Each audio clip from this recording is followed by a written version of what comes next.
Hello everyone, welcome souls. आज हम discuss करने वाले हैं कि कुछ कॉम्बिनेशंस बताऊंगी मैं हैरेसमेंट के, जो कि आपको थोड़ा सा ध्यान देना चाहिए अपने ऊपर, जिनके साथ में चांसेस हैं कि कुछ हैरेसमेंट हो सकता है। तो ऐसे में कुछ कॉम्बिनेशन डिस्कस करूंगी, आपको थोड़ा सा ध्यान रख सकते हैं। सबसे पहले तो मैं आपको बताऊंगी कि हैरेसमेंट ज़रूरी नहीं है कि जब आप छोटे हो या आप बहुत जब बड़े हो गए हो तब आपके साथ में हो। ये किसी भी एज में हो सकता है, किसी के साथ भी हो सकता है। तो कुछ कॉम्बिनेशंस हैं, मैं डिस्कस करूँगी आगे चल के। पहले मैं ये बात करना चाहती हूँ कि देखो, हैरेसमेंट 60 टू 70% लोगों के साथ में होता है, और ज़रूरी नहीं है कि सिर्फ लड़कियों के साथ में हो, लड़कों के साथ भी होता है। बट वो चीज़ें किसी से डिस्कस नहीं कर पाते हैं, वो खुल के चीज़ों को बोल नहीं पाते हैं। तो मैं आपको ये बताना चाहती हूँ कि अगर आपके साथ ये प्रॉब्लम हो रही है ना, ये ऑनलाइन ऑफलाइन किसी भी तरीके से हो सकती है, तो आपको थोड़ा-सा अवेयर होने की ज़रूरत है, आपको चीज़ों को समझने की ज़रूरत है। आपकी लाइफ़ में कोई एक पर्सन ऐसा होना चाहिए जिससे आप डिस्कस कर सको, जिसको आप ये चीज़ें बता सको। अगर आप पेरेंट्स हैं, आप ये वीडियो देख रहे हैं, तो मैं आपको बोलना चाहूँगी कि आप अपने बच्चों के साथ में इस तरीके से बिहेव करो कि उनके साथ में कल को कुछ होता है तो वो आपको आके बताएँ, वो आपको बता सकें। इस तरीके से आप उनके साथ में रहो कि उनकी लाइफ़ में अगर कोई प्रॉब्लम हो ना, वो आपको आके बोल सकें। आप उनसे एज़ अ फ्रेंड या फिर इतने उनसे क्लोज़ रहो, डिस्कस करो कि हाँ, क्या रहा, कैसे था सब कुछ। उनको आप पे ट्रस्ट होना चाहिए, वो बहुत ज़रूरी है। पर्सन को जब तक ट्रस्ट नहीं होगा ना, वो आपसे शेयर नहीं करेगा। तो ट्रस्ट होना बहुत ज़रूरी है।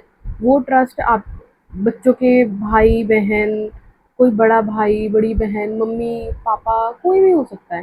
तो आपको वो पर्सन बनना है कि अगर बच्चे की लाइफ में या आपके भाई बहन की लाइफ में या किसी की लाइफ में अगर कोई इशू है ना, वो आपको आके बताए। और आपको ऐसे नहीं कि उसकी गलती है, उसकी क्या गलती है, जिसके साथ हुआ है उसकी क्या गलती है, उसको तो खुद ही नहीं पता ना। उसको तो खुद ही नहीं पता कि ऐसी भी चीज़ें होती हैं, ये होता है, ऐसा होता है। छोटे-छोटे बच्चे, 5 साल के बच्चे, मैंने देखा है, मैं आपको तभी बता रही हूँ, 5 साल के बच्चों के साथ में ये प्रॉब्लम है, ऐसी चीज़ें हो रही हैं। कहाँ देख रहे हैं वीडियो, फ़ोन्स, आजकल इतना सब अवेलेबल है कि कंटेंट कहाँ से बच्चे ले रहे हैं नहीं पता। अपने घर से सीख रहे हैं, कहाँ से सीख रहे हैं नहीं पता है। तो आपको थोड़ा अवेयर होना चाहिए। आप ये मत सोचो बच्चे छोटे हैं, बच्चे छोटे हैं उन्हें सब पता है। जब बच्चे छोटे होते हैं उन्हें हर चीज़ पता है, वो सब चीज़ें समझते हैं। बच्चे को अगर आप बोल के बताओगे ना कि ये करना है, ऐसा करना है, वो नहीं करेंगे। वो जब चीज़ें देखेंगे कि क्या देख रहे हैं ना, वो चीज़ वो लोग ग्रैब बहुत जल्दी करते हैं। उस चीज़ को वो बच्चा किस तरीके की गेम खेल रहा है, बच्चा किस तरीके से लोगों से बात कर रहा है, किस तरीके से रिएक्शन कर रहा है, उस पे थोड़ा-सा आपको ध्यान देना चाहिए। 5 साल का बच्चा बहुत कम एज है, आज के टाइम के हिसाब से 5 साल बहुत कम होता है। मैंने ये केसेस देखे हैं, इसलिए मैं आप लोगों से बता रही हूँ कि हैरेसमेंट किसी के साथ भी हो सकता है, कोई बड़ा बच्चा भी हो सकता है, कोई 12th standard, 8th standard, 9th standard, किसी भी स्टैंडर्ड में हो सकता है। वो स्कूल गोइंग हो सकता है, ग्रेजुएशन गोइंग हो सकता है, उसके साथ में ट्रेन में, बस में, कहीं भी पब्लिक प्लेस में होता है। ये बहुत कॉमन चीज़ें हैं, बट कोई बात नहीं करता, कोई इसको बताता नहीं है। कोई डिस्कस ही नहीं करना चाहता, किसी कोई पर्सन इतना क्लोज है ही नहीं किसी से, वो किससे डिस्कस करेगा। उनके मम्मी पापा इतने ज़्यादा गुस्से वाले हैं, इतना चीज़ों को लेके सिर्फ उसको, जिसके साथ में वो, उसको बोलेंगे तेरी वजह से हुआ है। क्यों हुआ है?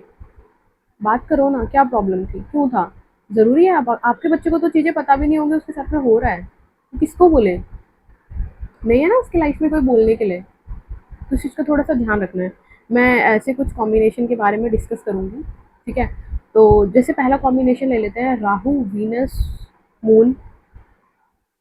उसमें मार्स का कहीं ना कहीं से कोई एस्पेक्ट पड़ रहा हो, या ट्राइन का कॉम्बिनेशन हो, ट्राइन हो एक दूसरे के साथ में, वीनस राहु मून का कॉम्बिनेशन हो वर्गो में या स्कॉर्पियो में, या 6th हाउस में या 8th हाउस में।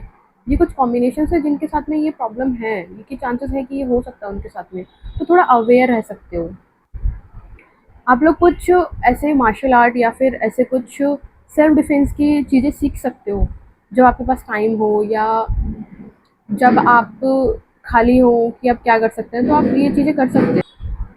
आप अपने साथ में पेपर स्प्रे या फिर और ऐसी चीज़ें जो आपको सेव कर सके, इस तरीके का कुछ अपने बैग में कैरी करो, ठीक है, या फिर अपने साथ में रखो। मतलब आपको थोड़ा अवेयर होने की ज़रूरत है। और मैं माँ बाप से, पेरेंट्स से जो भी वीडियो देख रहे हैं, मैं उनसे निवेदन करूँगी कि अपने बच्चों के साथ में फ्रेंडली रहो। सिर्फ पैसा कमाना, अच्छी सुविधाएं देना, सब चीज़ें नहीं होती ना, संस्कार भी बहुत इंपॉर्टेंट होते हैं। आप अपने बच्चों को सिखाओ कि गुड टच बैड टच क्या होता है। कोई अगर ऐसा करे तो आपको कहाँ बताना है, किसको बताना है, किससे शेयर करना है। अगर बच्चे में ही कॉन्फिडेंस नहीं रहेगा कि मेरे साथ कुछ गलत हो रहा है, वो कहाँ बोलेगा। ये सब चीज़ें ट्रॉमा जाती हैं, लाइफ टाइम बच्चे के दिमाग में रहती हैं, वो कभी नहीं जाती हैं। ये चीज़ें आपको समझना चाहिए। बहुत डीप बातें हैं ये, अगर आप समझ सकते हो ना, बहुत डीप बातें हैं ये। आपको समझना चाहिए, थोड़ा-सा अवेयर रहना चाहिए। आपके बच्चे स्कूल जा रहे हैं, किसके साथ में रह रहे हैं, कौन उनको किस तरीके से ट्रीट कर रहा है, आपको जा के देखना चाहिए। थोड़ा-सा मतलब बच्चों पे ध्यान देना चाहिए। किसी पे ट्रस्ट मत करो, किसी के भरोसे अपने बच्चों को मत छोड़ो, चाहे वो रिलेटिव्स हों या कोई भी हो, कोई बड़ा हो, ट्रस्ट नहीं कर सकते हो ना। आपको देखना चाहिए कि ये जब ये कॉम्बिनेशन जो मैंने बताया ना, अगर ये सब कॉम्बिनेशन है, मार्स का अगर दृष्टि है, वीनस मून मर्क्यूरी राहु, मतलब इन सब पे मैं एक बार दोबारा से कॉम्बिनेशन बता देती हूँ। वीनस, राहु, मून, अगर इनका कॉम्बिनेशन बनता है वर्गो स्कॉर्पियो में, तो आपको थोड़ा सा समझदार बन के रहना है, ठीक है। या फिर 6 हाउस में, 8th हाउस में कॉम्बिनेशन बनता है, मार्स कहीं ना कहीं से इनको देखता है, या फिर ट्राइन का कोई संबंध होता है, ये लगन से कनेक्ट होते हैं। तो ये प्रॉब्लम है कि ये चांसेस हैं कि आपके साथ में ये प्रॉब्लम हो सकती है। तो इसलिए आपको अवेयर होने की ज़रूरत है। मेरा निवेदन दोबारा से यही है पेरेंट्स से कि आप अपने बच्चों को समझो, उनको समझाओ, उनको सिखाओ, उनसे प्यार से बात करो, उनको कॉन्फिडेंस दो कि अगर आपके साथ में ऐसा कुछ होता है ना, तो हम देख लेंगे, डरने की ज़रूरत नहीं है। तो कॉन्फिडेंस आता है बच्चे में, उसके साथ में कुछ गलत होगा ना, वो उसको उसको वो इतना कॉन्फिडेंट है कि अगर मेरे साथ ये प्रॉब्लम है तो मेरे घर वाले मुझे संभाल लेंगे।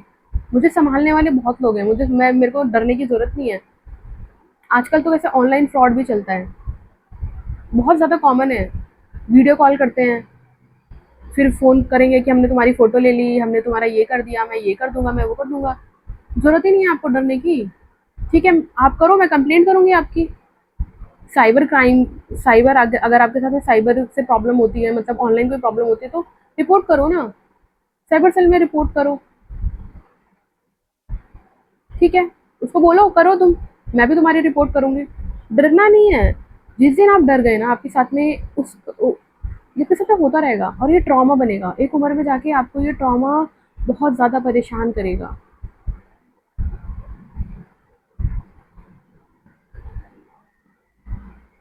ये बहुत गहरी बात है और बहुत ज़्यादा डीप बात है। अगर आप इसको समझ पा रहे हो ना, या अगर आपने कहीं न कहीं थोड़ा-सा भी फेस किया है ये प्रॉब्लम्स, तो आप इसे समझ पाओगे, इसे लिंक कर पाओगे कि सिर्फ़ लड़कियों के साथ में नहीं, लड़कों के साथ में भी होता है। किसी के साथ में भी हो सकता है, छोटे के साथ में, बड़े के साथ में, कहीं भी हो सकता है। तो थोड़ा-सा अवेयर होने की ज़रूरत है। अगर आप मार्शल आर्ट या फिर इस तरीके के कुछ आर्ट्स आपने सीख ली ना, तो आपको डरने की ज़रूरत ही नहीं है, ठीक है? वहीं पे चपेड़ लगाओ, ठीक है, आगे होगा देख लेंगे। पब्लिक रहती है, फिर सपोर्ट मिल जाता है। पुलिस रहती है, आप कंप्लेन करो, डरो मत। बस डर गए तो काम खत्म।